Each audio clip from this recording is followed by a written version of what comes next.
Since the beginning of time, man has explored the world and discovered new creatures that live among us. These creatures define the majesty of the planet Earth and really teach us what life is all about. And sometimes man finds a creature that's beyond his comprehension, and then he is left with a choice that could define the history of mankind for generations. This is one of those creatures. Don't do this! This is Trico.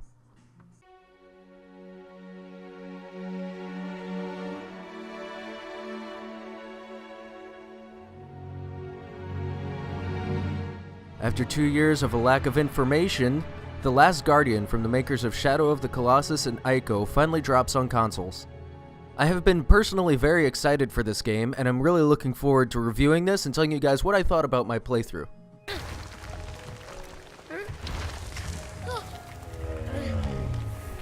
Let's talk gameplay. To be honest, the gameplay in The Last Guardian is, to put simply, frustrating. There are tons of moments where the character's not doing what I want it to, the freaking animal's not doing what I want it to. Sit. Sit. And it's just overall a very uncomfortable experience. Especially in the first about 2.5–3 hours of the game, it's very frustrating to try moving forward as the creature does not listen to you in the slightest. I spent much of that time just yelling at it and trying to get it to do what I was trying to get it to do, literally screaming at my TV. Eat it. You didn't eat it. No, eat it. Good kitty. But to no avail. And it's very annoying whenever I need to get to a high place and I jump on the creature's back and it takes 3 years to get to the top of its head. Not that the climbing mechanic isn't cool, but it's pretty much just limited to Trico and not much else. There are a handful of vines you can climb and whatnot, but it's about it. Now, the game does redeem itself quite a bit when you get past that 2.5–3 hour mark and you actually gain some control of Trico. So you can tell him a action to do or a direction to go. Even this redeeming quality only saves it so much. There's still plenty of moments where I ask it to jump to a ledge and it looks at the wrong ledge, etc, etc. While it's not bad, with how long I've had to wait for this game, I was hoping it'd be a little bit more solid. But the game was fun. I'll have to admit, honestly, when I got to that point, it actually was an enjoyable experience and I had a lot of fun with the game. However, because of all these issues and problems I had, I'm unfortunately going to have to give it a simple 7 out of 10. Son? I lost my son. Oh god. It's Walmart Forest! When I talk about the level design of Last Guardian, I'm talking more than just the graphics. What I'm talking about is the way that the areas are portrayed and the art style that we get acquainted with. And when referring to Last Guardian, there's only one word: gorgeous. This game is fantastic to look at. The foliage is beautiful. Even the repetitive textures for all of the stonework, it seems unique every time you go into a new area. Last Guardian leaves nothing wanting in the design department. There's also plenty of variety to the areas that you go to. Sure, a lot of it's in this old, castle-y looking stuff, but you get plenty of thrown into water, you get plenty of thrown into different types of trees and foliage, and just looking out into the world and seeing everything in the distance, it just, you're slowly getting higher throughout the entire game, and it gives you a unique sense of moving forward and accomplishment. And I say that's just a major charm to this game. There's not much to mention here, so we'll just give level design an easy 9 out of 10. The chain is the only thing I can... There's a path. There's literally a path on the side. I hate everything. Next up will be the level layout. The reason this differentiates from design is that this is the way that the areas are built and the way that you explore them and feel when you're doing that. This is completely different from what the game looks like and what the graphics are presenting to you. Now, the best way to describe level layout in Last Guardian is natural.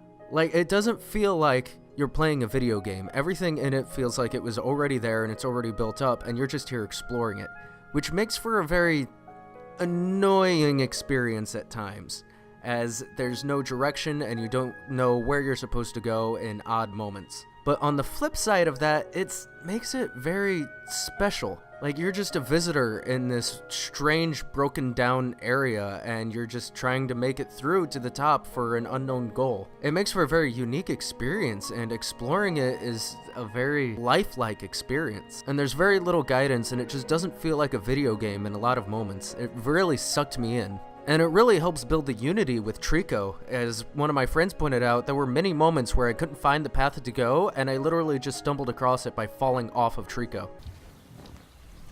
Oh, here's the cave. I knew there was a crawl space. So it really helped build the unity between me and this animal. And there are a lot of hidden secrets. Apparently there's a lot of stuff I didn't even find. And it was just great. Level layout, 9 out of 10. Yeah! Oh, God. And I died again.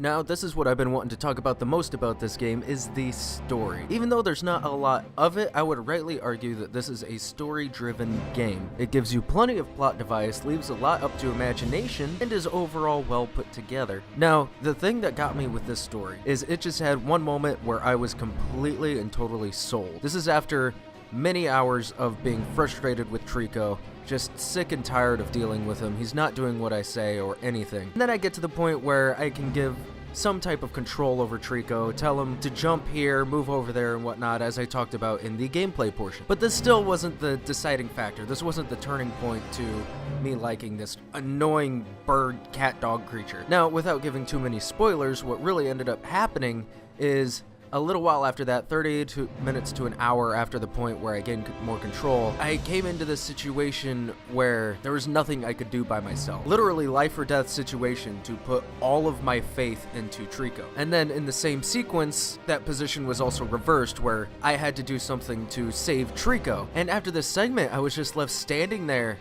Trico's scratching his ear or some shit. And I just looking at him, I go, oh my God. That was amazing. And after that point, the game just started to develop, where me and Trico were just creating these bonds where we were inseparable. These bonds of friendship and trust, and our lives were becoming more intertwined. It really started to dig into me, and I started to really fall in love with this game. Now, it was a scripted moment. It wasn't anything, you know, that just happened, but it still left enough of an effect on me that it really caused me to become very adamant about the story, to become very involved in this story, and to really care about this creature that I was traveling with. Many events afterwards, I worked to protect this thing. This was my baby. This was my pet. Not even my pet, it was my friend. Life or death together, we were going. The entire story, straight up through the end, had this lasting effect on me. I truly think that this story is one of the best of the past few years. But that is my opinion, and I will happily talk about it. And it's because of this that the story of this game, 9 out of 10.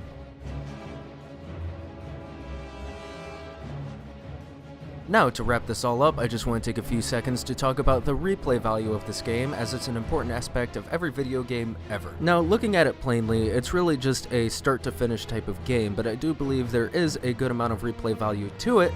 As I mentioned earlier, there are a lot of secrets to find. Apparently there's hidden costumes that you can wear for the main character.